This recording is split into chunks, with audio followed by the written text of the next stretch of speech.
Good morning, students. Welcome for the PDCS class. Today, in yesterday's class, we discussed about types of communication. In that, we discussed there are four types of communication: oral communication, written communication, non-verbal communication, and visual communication. Right now, in today's class, we will be discussing the bifurcation of communication into formal and informal.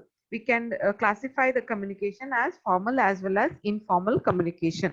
So let us try to understand what is formal communication. Formal communication refers to the flow of official information through proper predefined channels and routes. The flow of information is controlled and needs deliberate effort to be properly communicated. Formal communication follows a hierarchy structure and a chain of command. Formal communication is basically used in your workplace whenever you're talking to your colleague, or when you're passing information from one supplier to another supplier, or from the customer to the owner of the business. In such situations, we use the formal communication. The examples of formal communication are memos, meetings, then bulletin, the letters, presentation. All these are what examples of formal communication. Then what we'll discuss what is informal communication. Informal communication refers to the communication which is multidimensional. Informal communication moves freely within the organization and is not bound by predefined channels and communication routes. Informal communication is particularly quick. Informal communication in the workplace is often called the grapevine communication and generally begins with the employees through social relations.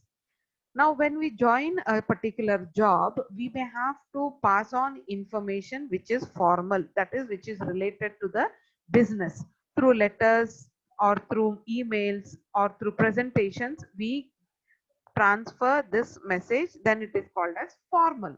Now, in the job place itself, because we are human beings and because of social relationship, what will happen is we may have our own friends group.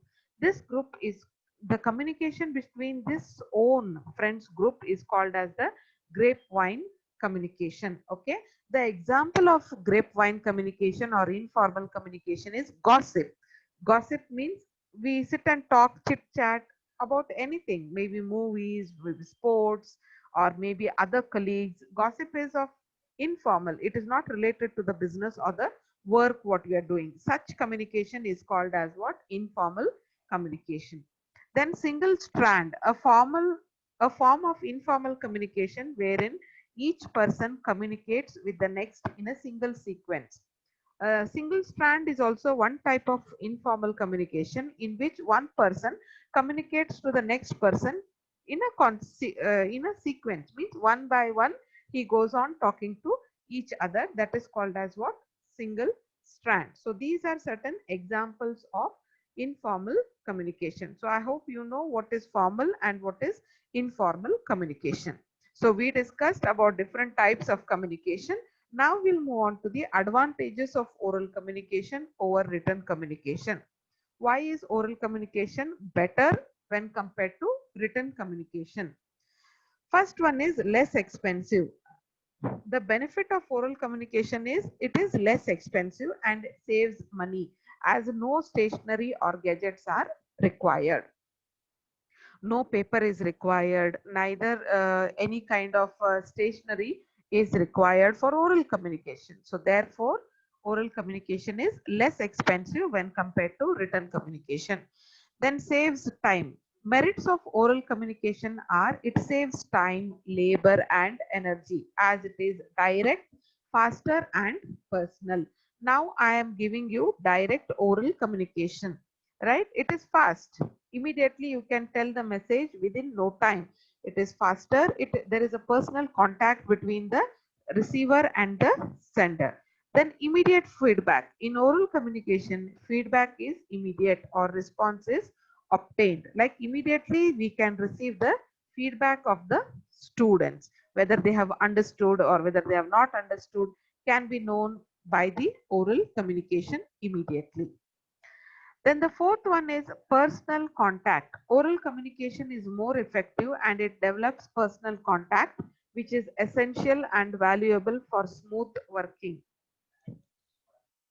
Like it develops a personal contact means in oral communication, we talk to the person directly one to one. So therefore, we are in a position to have a personal touch with him. Yesterday, I gave an example like if you have a function at home, when you send a wedding card or when you send a invitation card, it may not have so much of influence on the person who is receiving it. But if you go to their house and personally invite them, orally tell them, or when you talk to a person through phone call, definitely it will have a response, a personal contact between you and the listener. So that is one advantage of oral communication. Then oral communication is very useful in difficult and emergent situations. Like say for example, during emergency, written communication, writing the message, typing the message, sending it, then the receiver will read it, then he will send the feedback. That will not work during the emergency situation. Which is better? Oral communication is better during the emergency situation. Then it develops a cooperative spirit. When you listen to your boss or the person who is speaking to you, you feel motivated, encouraged by listening to his voice, right? So this is cooperative spirit. Oral communication has a human touch as it generates friendly and cooperative spirit. Seventh one is useful in secret matters. Oral communication is very useful for some secret and confidential matters. Like say for example, you don't want to share the matter with anyone.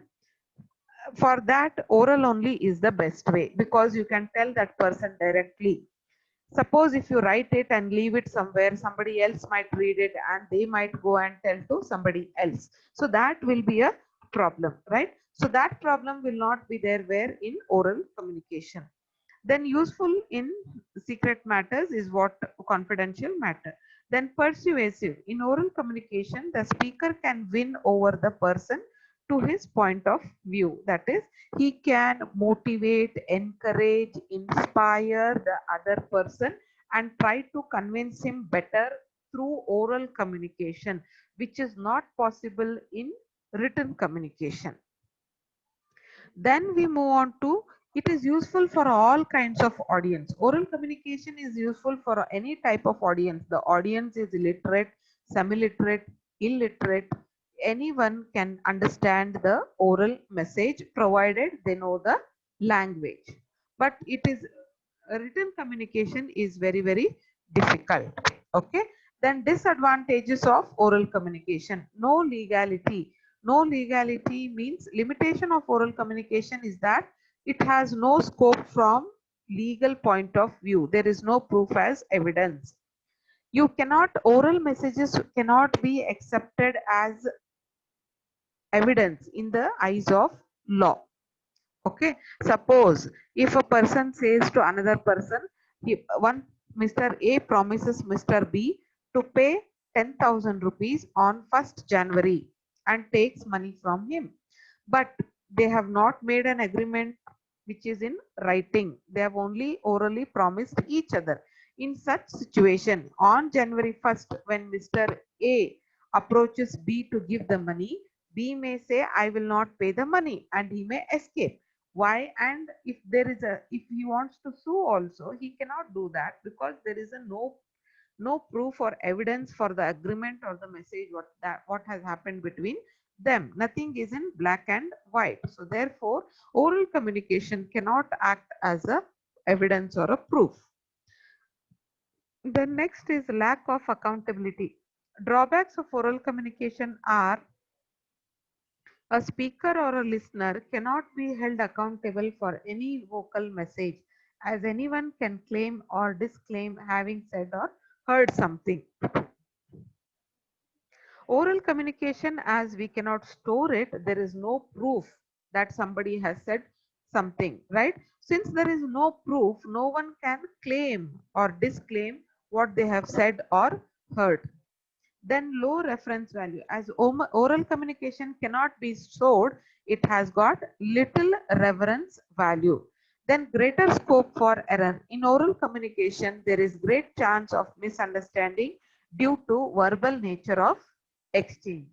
Then easily forgotten. In oral communication, whatever is conveyed orally cannot be remembered for long time, as human memory is short, and hence it is easily forgotten.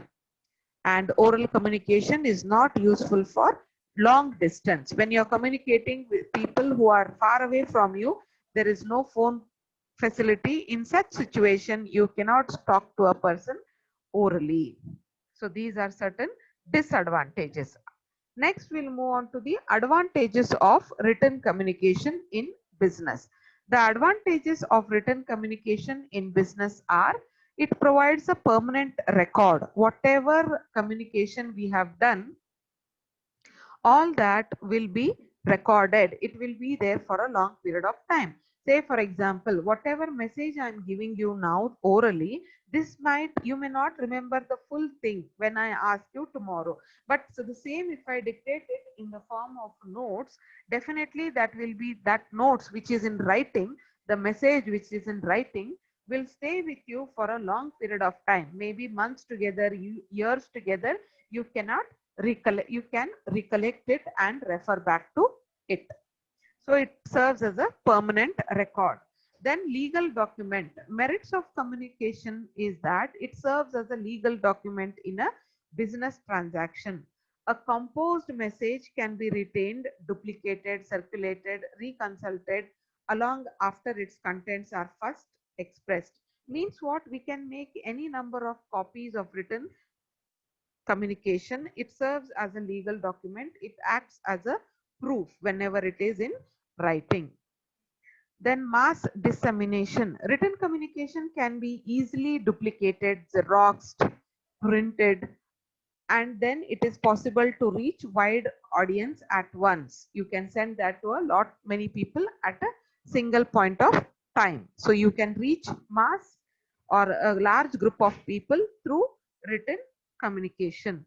Then it is suitable for long messages. Whenever you want to convey message which is very lengthy, 5-6 pages message is there, it is always better to send such messages through written communication, because orally if you tell so much of information in one single day, definitely people will not be able to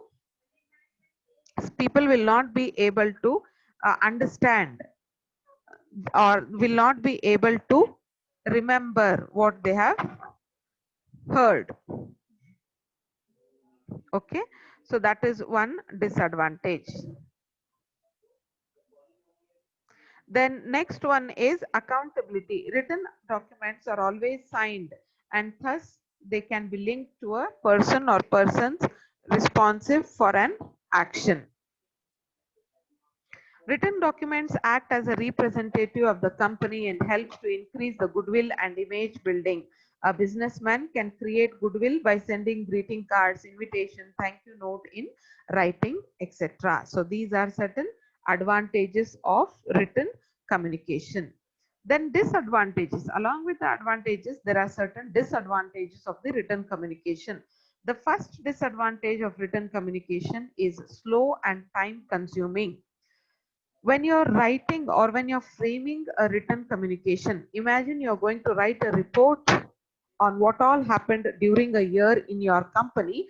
That will take a lot of time. You have to spend weeks together in gathering the information, putting it in a form which is understood by everybody, correcting the spellings, rechecking it. It will take minimum 4 to 5 days to form the message. That is one biggest disadvantage of written communication, and the feedback because of which might be delayed. And lengthy and expensive. The limitation of communication is that lengthy process. Writing, posting it, you have to read, understand it, then give the feedback. That will take a lot of time. That is another disadvantage of the written communication. Written communication lacks personal touch. Hence, it is difficult to persuade, motivate through a letter. when you want to encourage someone, inspire someone, motivate someone, it is always better you speak to them orally. Your voice has got that personal touch, so that it will be very influential. But if you're sending a letter and just being quiet, definitely I don't think that will have a much of impression. It will not motivate so much. Then unsuitable for illiterate people.